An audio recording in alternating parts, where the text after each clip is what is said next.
Coming up, First Peoples Fund celebrates its 25th anniversary, and more on climate resilience in the Peruvian Andes. Plus, she's the first Native female professional golfer. We're visiting with Gabby Lemieux. I am Aaliyah Chavez. Join us for those interviews, plus headlines from the ICT Newscast. The Walter Cronkite School of Journalism and Mass Communication at Arizona State University is a proud supporter of Indian Country Today. Students at Cronkite News and Gaylord College at the University of Oklahoma cover Indigenous communities together. This important work is distributed by more than 100 news organizations.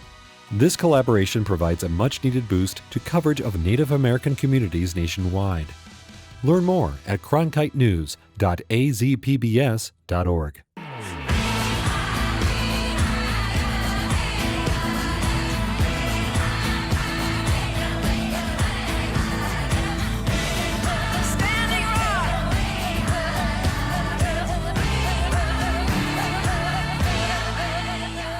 This is the ICT Newscast with Aaliyah Chavez. Amirawa Hopa, thank you for joining us. The U.S. Supreme Court has released its first decision involving federal Indian law this term. On Monday, the High Court ruled that Native people who are prosecuted in the courts of Indian offenses can also be prosecuted in federal court for the same crime. The case before the justices involved Navajo citizen Merle Dinespe. He served nearly 5 months in jail for assault and battery in a rare kind of court called the Court of Indian Offenses. He was also later prosecuted in federal court for the same crime. Dinespe was sentenced to 30 years in prison. He claimed this was unconstitutional because of the double jeopardy clause. The Supreme Court's ruling Monday said Dinespe was not subject to double jeopardy because tribal and federal courts are sovereigns that can separately define criminal offenses. Stanford assistant law professor Elizabeth Reese spoke to ICT in February about these special courts and how they were started. Courts of Indian offenses are types of courts that were really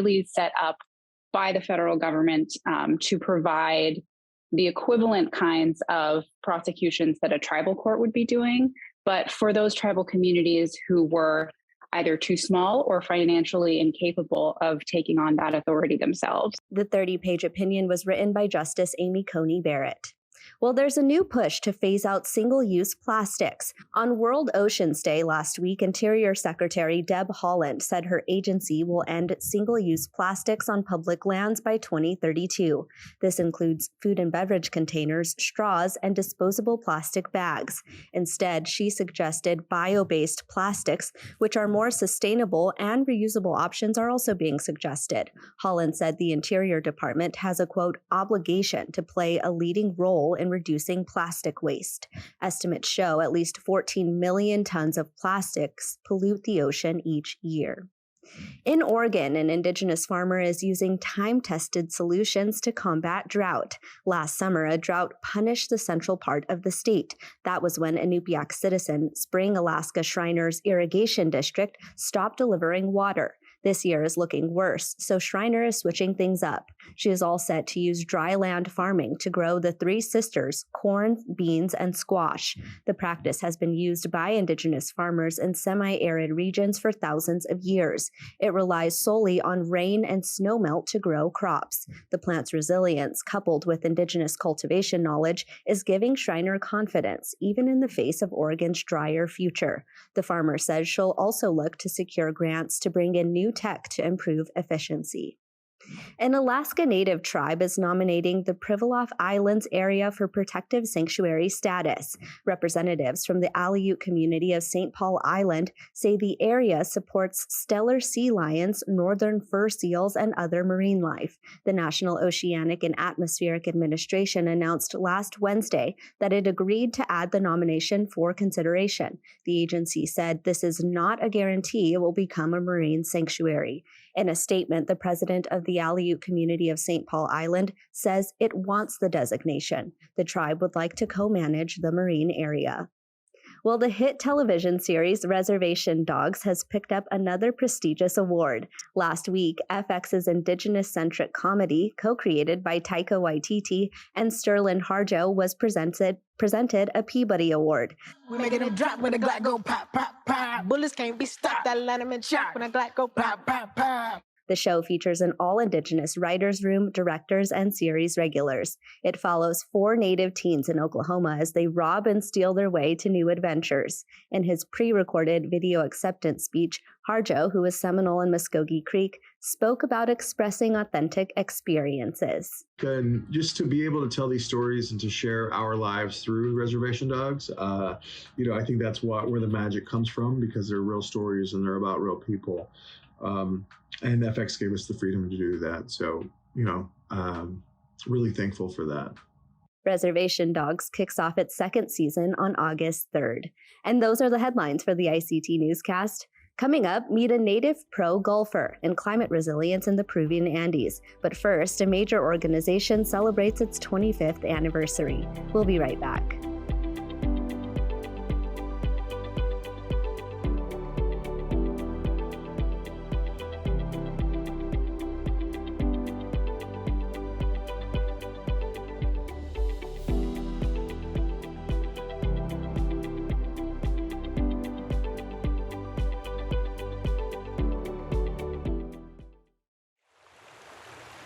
Indian Country Today is now ICT.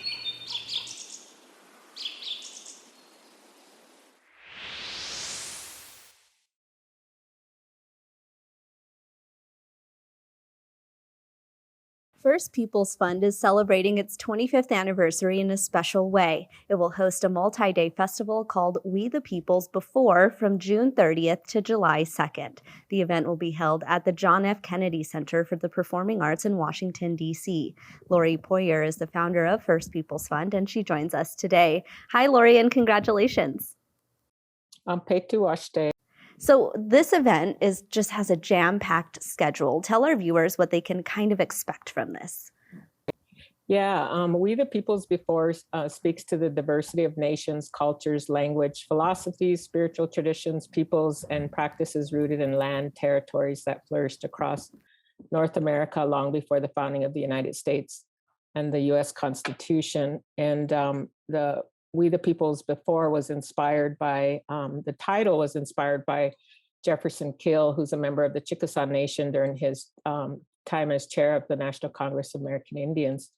And in his opening speech at the National Congress of American Indians in 2018. So that's how we came up with the title, We the Peoples Before. And it's a celebration over 3 days in our nation's capital in Washington, D.C., and we will begin on Thursday, June 30th, with honoring First Peoples Fund's Community Spirit, Jennifer Easton Community Spirit Award honorees in the Reach at the Kennedy Center. And that'll host about 150 people or so. And then the next day on July 1st is the 3-day celebration, which is a theatrical, multi-genre, multi-generation production that celebrates and honors Indigenous language, art, culture, creativity, storytelling, knowledge, and the truths of within Indigenous America, our Native communities. And it'll be featuring some of our top performers and storytellers, as well as our culture bearers, tradition keepers around Indian country.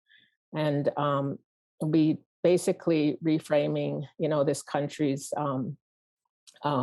history and moving towards more of a justice and shared humanity, I guess you would say, but it's produced and directed by Roberta Uno, who's a theater director and director of arts in a Changing America, and myself, and about 30 other contributors to telling this story, which includes First Peoples Fund's family of artists and our talented creators across the country.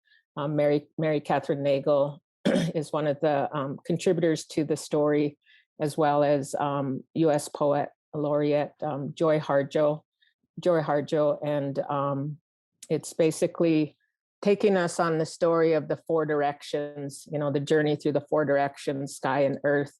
And we have, I would say, about 50 Indigenous performing artists from around the country, poets, writers, hip hop artists, Eulalie, Wade Fernandez, Superman, Jamaica Osario from Hawaii, Tanaya Winder, Lila June, just brilliant cast of folks. And Monique Mojica and Kenny Ramos are the two actors, and it begins on the east with the people of the Dawn, and it moves to the south and tells the story of, even the injustice in this country around federal Indian law and policy. So we also have a wisdom council of folks that have been contributing to this work for a very, very long time. And excuse me. Folks that, we look up to in John Echohawk and LaDonna Harris and, many others that have been fought for Indigenous rights, across the country for more than 3 generations now. So they're a part of it as well. And then we have this Education and Impact Initiative, which we selected 6 scholars, Indigenous scholars from around the country, in collaboration and partnership with the Kennedy Center's education program, which goes out to about 150,000 students across the country. As I mentioned in my opening, this event, of course, is going to be held at the John F. Kennedy Center. Maybe tell us how that, initiative happened and how did those conversations go to be able to say, we want to host it here and, now it's happening. Well, probably about 10 years ago, we were in a partnership and doing some, I guess you could say, a cohort training, at the Kennedy Center with a group of other Black and Indigenous and other communities of color, folks engaged in the arts. And one of my colleagues, Carlton Turner, was telling me, he reminded me that I had said back then, we want to take over the Kennedy Center. And we want to, honor our culture bearers in the nation's capital and tell our story. And so, here we are today now, and we're in collaboration with Mark Bamuthi Joseph and his team in the Reach. And Deborah Rutter, the head of the Kennedy Center, serves on the host committee. And we're also not only having a reception before the large show that is in the Eisenhower Theater on July 1st, the evening of July 1st. And that'll open up with 1,000 seats in there. So it's free to the public. Everybody's invited. So we're really excited about that and hope that all of our Indigenous Native folks in Washington, D.C. will join us. We have a panel of folks from the National Endowment for the Arts and National Endowment for Humanities, the chair of both of those, as well as others throughout the weekend as well. So a whole variety of workshops and performances on the Millennium Stage and education sessions throughout the weekend of our culture bearers, and just a lot happening. Lori, we're unfortunately out of time, but very quickly, tell our viewers how they can tune into this from their own homes or, without having to travel to Washington, D.C. Well, the good thing, it will be aired live on Facebook, and you can also go to wethepeoplesbefore.org and get information about the tickets and all of the sessions there. So, Plamaya, thank you for bringing me onto your show. Thank you so much for being here.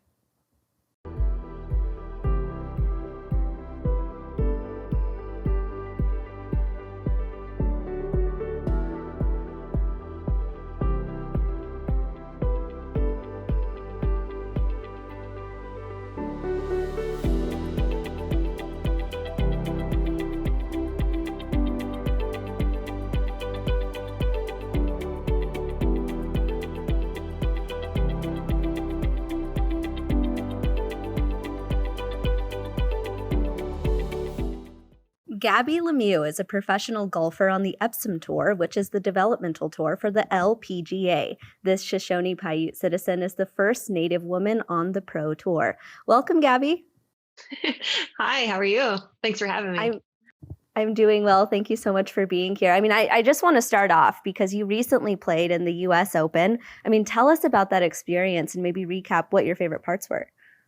Honestly, the whole experience was absolutely amazing. To be out there and playing with the best players in the world, and to be one of those in that tournament, it was a great opportunity. I can imagine. We just had Brent Cowie on from Indian Sports, and he was talking about you, and so we got to see some really great pictures of that. You also play on the Epsom Tour, so tell us about that initiative and that opportunity. So basically what the Epsom Tour does is it's just a way to teach you how to travel, how to play professional golf, and to use those experiences that you learn for the LPGA, which, this will be my second full year. So I'm really looking forward to using everything that I've learned to hopefully make it on the LPGA. Yeah, I mean, we were doing some research before this interview, and we actually found that you come from a pretty competitive family. Tell us what got you started in playing golf to begin with.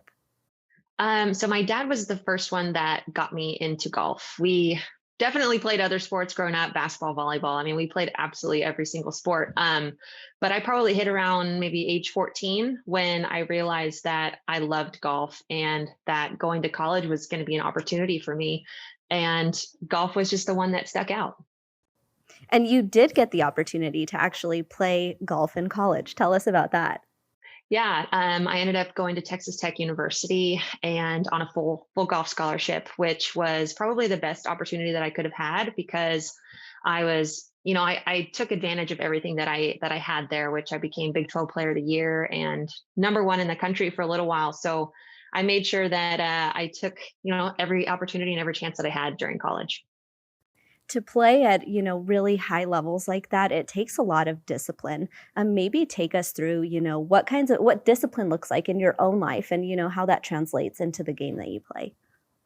So for me, it's everyday thing. So you have to travel, you have to make sure you're planning every single day out and making sure that you're still staying active, staying fit, and making sure that you're being able to compete at a very, very high level, which I learned that during college.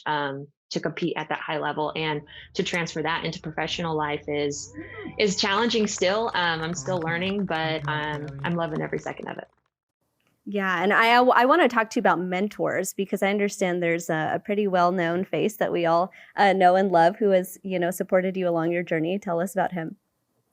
Yeah, Nota Begay has been my mentor ever since that I said that I wanted to play professional golf. And it's probably been the greatest opportunity that I've had because he's the guy who's already been there, done that. He was the first male to play on the PGA as being Native American. And I I feel like that's all I've ever wanted is to have somebody who can show me the ropes, who can show me the ins and the outs of what it takes to become the best. And he he has definitely gave me the best. I don't know how to advice. I guess is the way to explain it. In every aspect that I could possibly imagine, from the mental game to just how to hit a golf shot. Yeah, I mean, so much of golf is mental. You are so good. I was watching you play, and I, of course, am like an amateur at golf, but I mean, so much of it is mental, even when you're an amateur like me. So maybe talk about that and, what kind of mindset you have to get in before you play. So for me personally, I just try to have the most fun because golf is a stressful game. It is very challenging, even for an amateur. So well, even for professional as well. So I just try and go out there and have as much fun as I can. And I know that all the shots aren't going to go my way. I know I'm going to get some bad bounces here and there. So I just try to make the most of it. And that's all I could really do. I want to switch gears and actually talk about being a native person playing professional golf. I mean, you look around and you're quite literally the only person who looks like you and comes from a background like you. Talk about that.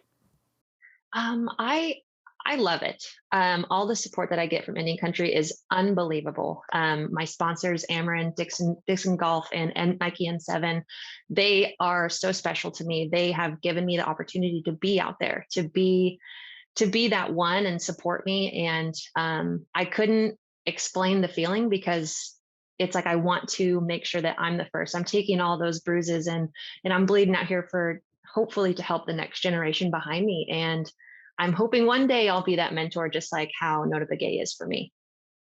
I know it's sometimes hard to talk about, all the hard things that you have to endure. And like you said, you have to bleed for this to be the first, but maybe talk about what actually those hard moments are for you right now. I think it's more like mental. I'm out here by myself at the moment. My husband is my caddy, but he had to go back home. So I'm out here by myself. I'm going through all these challenges, these mental challenges of maybe you're not playing so good, or maybe, something just doesn't feel right. And to be out here in you're in your own little your bubble. So you have to, be mentally positive. You have to tell yourself that you can do it. And I do have people telling me that as well, but this game is very mental. Yeah, absolutely. I want to end on a good note because we were actually getting there to talking about the next generation of golfers and, young native kids who want to get into golf. If there was a native kid watching this interview right now, what is your message to them and what do you say? I would say if it has to do with golf or with anything, the one thing I always say is it's got to be fun. You have to go out there, and if it's your dream to play golf, I'm supporting you 100%. Well, Gabby, it's been so nice to visit with you. Thank you so much, and please join us again. Thank you very much.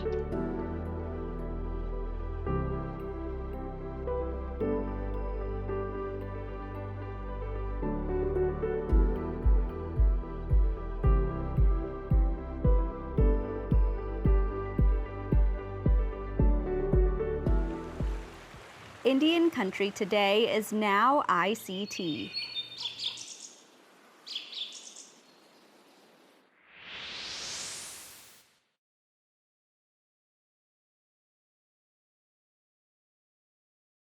Esperanza believes in health equity for everyone. It is an international organization based here in Phoenix, Arizona. Anna Ortiz joins us to talk about her work. She's the Global Health and Development Director. Welcome, Anna. Thank you. Good morning. So tell us about Esperanza and how it started. So Esperanza is a 52-year-old organization. We've always been based in Phoenix, but our roots have always been in Latin America. Our work is around removing barriers so that people can access better health and therefore better quality of life.